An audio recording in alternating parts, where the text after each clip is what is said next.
Halo adik-adik semua, Assalamualaikum warahmatullahi wabarakatuh. Perkenalkan, nama kakak Berlian Febriana, NPM 1912018, kelas 4C, kakak dari Universitas PGRI Semarang. Nah, kita kembali lagi di pembelajaran IPS, yaitu tentang karakteristik geografis dan kehidupan sosial budaya, ekonomi, politik di wilayah ASEAN. Adik-adik, di kehidupan sosial budaya, ekonomi, politik di wilayah ASEAN dipengaruhi oleh yang pertama, luas wilayah. Sebagian besar negara ASEAN memiliki wilayah laut dengan luas sekitar 5.060.100 km persegi. Sedangkan luas wilayah daratan sekitar 4.817.000 km persegi. Sehingga wilayah lautan di negara-negara ASEAN lebih luas dibandingkan wilayah daratan. Yang kedua, iklim tropis dan garis khatulistiwa. Nah, sebelumnya perlu kita ketahui dulu apa yang dimaksud daerah tropis dan garis khatulistiwa. Daerah tropis adalah daerah sekitar garis khatulistiwa yang beriklim panas dan hanya memiliki dua musim, yaitu musim kemarau dan musim hujan. Sedangkan garis khatulistiwa atau ekuator adalah garis yang membagi belahan bumi utara dan belahan bumi selatan. Nah, mayoritas negara-negara di ASEAN memiliki iklim tropis karena dilewati oleh garis khatulistiwa. Dampak positif iklim tropis antara lain, iklim tropis memiliki dua musim saja, sehingga tidak terlalu sulit menanam tanam, curah hujan cukup tinggi sehingga petani berjalan lancar dan sumber daya alam melimpah serta beraneka ragam. Ketiga, letak geografis, astronomis, dan geologis. Kita ambil contohnya, negara Indonesia dikaitkan dengan letak geografis, astronomis, dan geologis. Kita lihat luas Indonesia, yaitu daratan sekitar 1.922.570 km persegi. Sedangkan lautan 3.257.483 km persegi. Maka Indonesia kaya akan perikanan, terumbu karang, dan minyak bumi. Dilihat dari geografis, yaitu terletak di antara dua benua, yaitu benua Asia dan benua Australia, dan diapit oleh dua samudra, Samudra Hindia dan Samudra Pasifik, menyebabkan adanya pencampuran budaya dan perekonomian masyarakat. Begitu pula dalam bidang politik, Indonesia dan negara-negara ASEAN lainnya menciptakan stabilitas ekonomi ASEAN. Astronomis, Indonesia terletak di antara 6 derajat lintang utara sampai dengan 11 derajat lintang selatan dan 95 derajat bujur timur sampai 141 derajat bujur timur. Nah, yang 6 derajat lintang utara sampai 11 derajat lintang selatan menyebabkan iklim tropis. Sedangkan 95 derajat bujur timur sampai 141 derajat bujur timur itu menyebabkan perbedaan waktu. Geologis, letak suatu wilayah berdasarkan struktur bantuan. Nah, adanya dua jalur pegunungan, yaitu Sirkum Mediterania dan Sirkum Pasifik, menyebabkan Indonesia mempunyai banyak gunung berapi yang kaya akan mineral. Adanya 3 lempeng yang bergerak, yaitu lempeng Eurasia, lempeng Pasifik, dan lempeng Indo-Australia. menyebabkan Indonesia menjadi rawa gempa dan bisa menimbulkan pegunungan sehingga sumber daya mineral semakin banyak.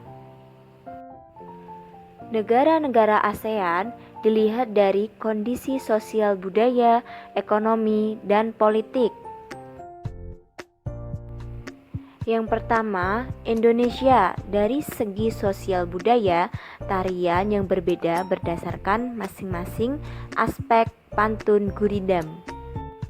Nah, dari segi ekonomi, Indonesia tercatat sebagai pemasok minyak mentah dan gas alam. Selain itu, Indonesia juga pengekspor utama karet, kopi, coklat, ikan, dan minyak kelapa sawit. Indonesia juga memproduksi gula, teh, tembakau, kopra, dan rempah-rempah. Ada juga segi dari politik, yaitu negara Indonesia adalah negara kesatuan yang berbentuk republik. Yang kedua, Malaysia. Dari sosial budaya ada tarian ulek, mayang, tarian zapin.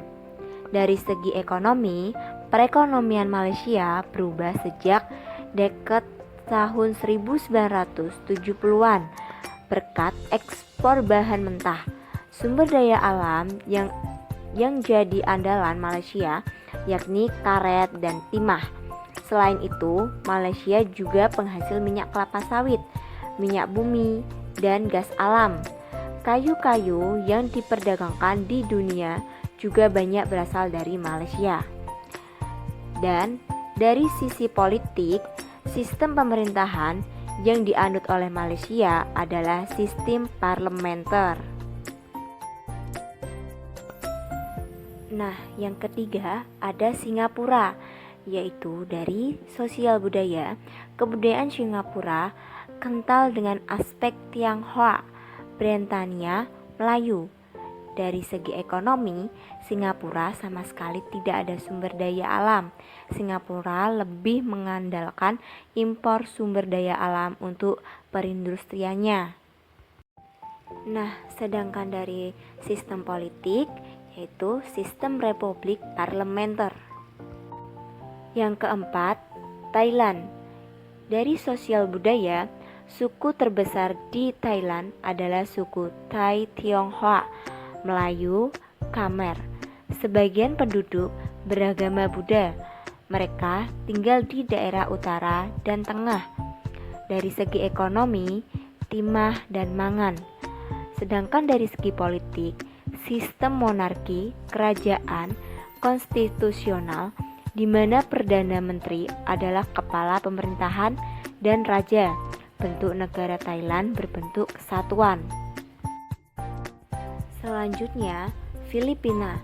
Dari sosial budaya, tingkling, tarian, bambu tradisional khas Filipina. Bahaya Kubo merupakan rumah tradisional Filipina. Dari segi ekonomi, tembakau, nikel, emas, timber, seng, kobar.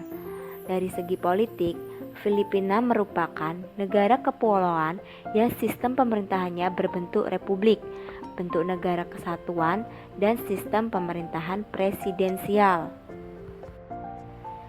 Selanjutnya, Brunei Darussalam. Dari segi sosial budaya, didominasi oleh suku bangsa Melayu, sisanya suku bangsa Cina, Kedayan, Kadazona, dan Dayak.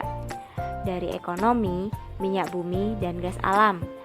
Dari segi politik, sistem monarki atau yang disebut kerajaan absolut dengan sultan yang menjabat sebagai kepala negeri dan kepala pemerintah. Myanmar. Dari sosial budaya, menganut kepercayaan Cina yang banyak mengandung hal mistis. Dari segi ekonomi, pertanian menjadi penghasil utama rakyat Myanmar. Separuh dari hasil tani di Myanmar adalah beras. Myanmar juga kaya di mineral, yakni di biji besi, minyak, gas, dan batu mulia. Dari segi politik, sistem republik parlementer berbentuk negara kesatuan. kepala negara Myanmar dipegang oleh juntai atau yang disebut jenderal, sedangkan kepala pemerintahan dikepalai oleh Perdana Menteri. Selanjutnya ada Vietnam. Dari sosial budaya, suku di Vietnam homogen terbesar suku Viet. Sebagian besar tidak beragam. Bahasa resmi adalah Inggris dan Prancis. Dari segi ekonomi, bentuk dan posisi Vietnam yang memanjang menjadikan Vietnam kaya akan sumber daya laut. Vietnam unggul dalam ekspor udang, cumi, kepiting, dan lobster. Sektor pertaniannya didominasi beras, selain itu ada juga tebu, singkong, jagung, ubi, dan kacang-kacangan. Buah-buahan seperti kelapa dan pisang juga sangat banyak di Vietnam. Hutan di Vietnam juga menghasilkan arang, kayu, dan rotan.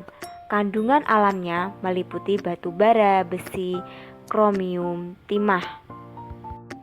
Nah, sedangkan dari segi politik, Republik Sosial Vietnam adalah sebuah negara partai tunggal sistem negara komunis. Ada Laos, yaitu dari sosial budaya, bahasa Lao dengan agama Buddha.